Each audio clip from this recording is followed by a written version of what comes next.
Part 5. This is where they're building the database with the intent to overwhelm the public and MAGA with so much information. But as it turned out, this searchable website would not go live on their initial timetable, and the version of the site they originally conceived would never be released to the public. By late summer, it was plainly apparent to the president's top aides that the Epstein saga was not the same as the countless other crises they'd weathered during their service to Trump. To their great surprise and growing disquiet, Trump's old tricks of deflection and denial weren't working. In late July, as the Trump team had discussed in their crisis meetings, it was Blanche who interviewed Maxwell. Over 2 days, she told him she'd witnessed no troubling behavior by Trump and didn't recall him sending the birthday card drawn in the shape of a nude woman, even though she compiled the book herself. She was convicted of perjury, right? She lies in court. And she also said she never saw Jeffrey Epstein do anything untoward. Socialite cunt. Anyway. Soon after, she was quietly moved to a minimum security federal prison camp in Texas, a transfer left unexplained at first, which only deepened the public outrage. Blanche said nearly 5 months later that Maxwell had faced numerous threats against her life. That's called inmate justice, motherfucker. That's what happens to people who hurt kids and they end up in prison, which she deserves every fucking bit of. If you feel threatened in prison, PC up. Go to protective custody. You'll be fine.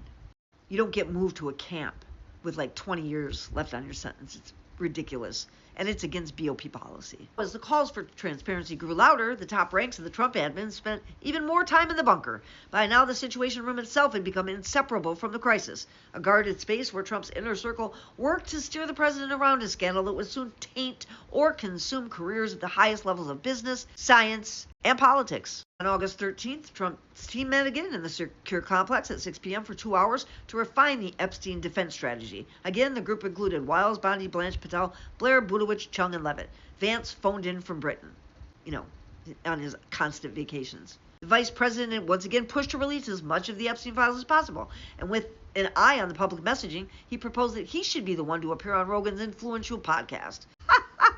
Vance had just gotten off the phone with Rogan, and he later told the others that Rogan said he wouldn't have Blanche on his show, but would take Vance. Vance argued that if he were the one to appear on Rogan's show, then only a part of the conversation would be about Epstein. The rest of the interview, he told the group, could be about the president's recently passed legislation and what it would do for working families. Absolutely nothing, but put them further in debt and take their health insurance. Yeah, and their food stamps.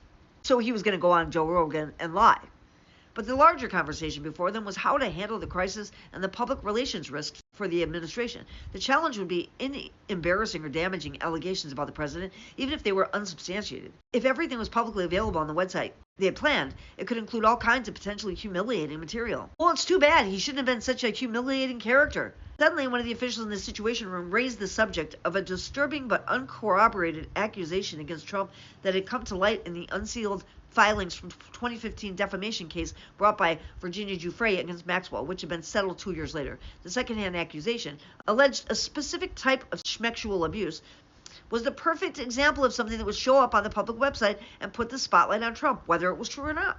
Giuffre, who met Epstein when she was a teenage spa attendant at Trump's club, Mar-a-Lago in Palm Beach, Florida, became one of the schmex offender's most outspoken victims. Giuffre stated in late 2016 that, to her knowledge, Trump had done nothing improper. She self-unalived herself in April of 2025, 3 months after Trump returned to power, and didn't release the files. She thought he would.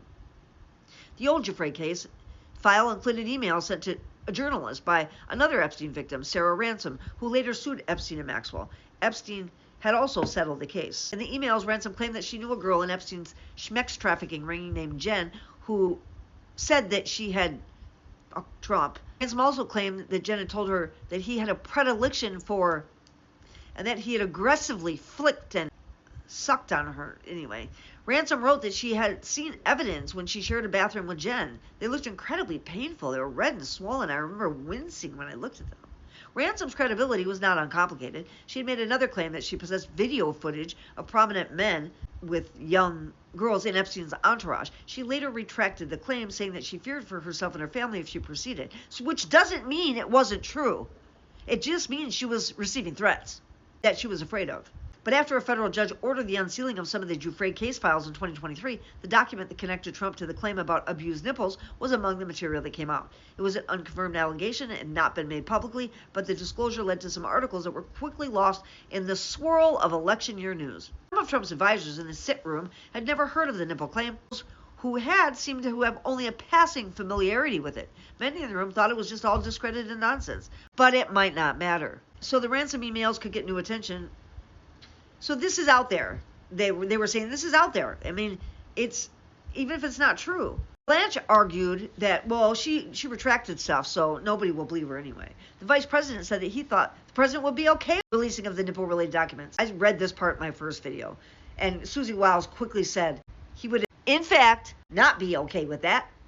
This was, in miniature, the entire problem that the White House had with the Epstein files. Piles of accusations were impossible to disprove and equally impossible to make go away. Every door they opened led to another room, and in every room were more claims from more women. For a few weeks, they thought they had found a way out. The subpoena from Comer's committee had specifically requested the DOJ documents, communications with the White House, and material from the Epstein and Maxwell criminal case files, not material from civil litigation, such as the ransom emails. They could comply with the letter of the subpoena, post the DOJ material to a stripped-down version of the planned website, and leave the rest aside. Civil cases were separate matters outside the remit of the DOJ, and the subpoena allowed for another escape hatch. The DOJ could withhold certain documents as long as it explained to House lawmakers what they were and why they were held back. But that strategy collapsed quickly. More Republican lawmakers would press for additional disclosures, including former Trump allies like Green and Boebert, and the Trump admin was slow to comply with even the initial limited set of documents required by the House subpoena. In mid-November, the bipartisan coalition the Trump team had worried about since the summer finally had the votes to force the administration's hand. The Epstein Files Transparency Act passed the House and Senate in quick succession, and on November 19th, day after my birthday, Trump, yielding to the inevitable, signed it into law. The new law went further than the House subpoena, and it sought a broader tranche of files and contained a warning to the administration that no record shall be withheld, delayed, or redacted on the basis of embarrassment, reputational harm, or political sensitivity, including to any government official, public figure, or foreign dignitary. It sought everything that Trump had sent. It sought everything that Trump had spent the better part of the year trying to suppress. The legislators who passed the bill had no idea how many files they had mandated to be released within a month. The pages would end up numbering in the millions, and the president, his family, and places like Mar-a-Lago estate would be referred to more than 38,000 times, according to a New York Times analysis. The DOJ said there was no client list, but the entire episode was just another flashing light in an era when belief in the American system of justice had corroded to the point of collapse. Trump's fault. Raw witness accounts and evidence from incomplete criminal investigations were never meant to be seen by the public. There were long-standing systems in place to protect both the accused and the accuser. The files amounted to a public dump any DOJ document that mentioned Epstein's name, no matter whether the information was confirmed as accurate or not.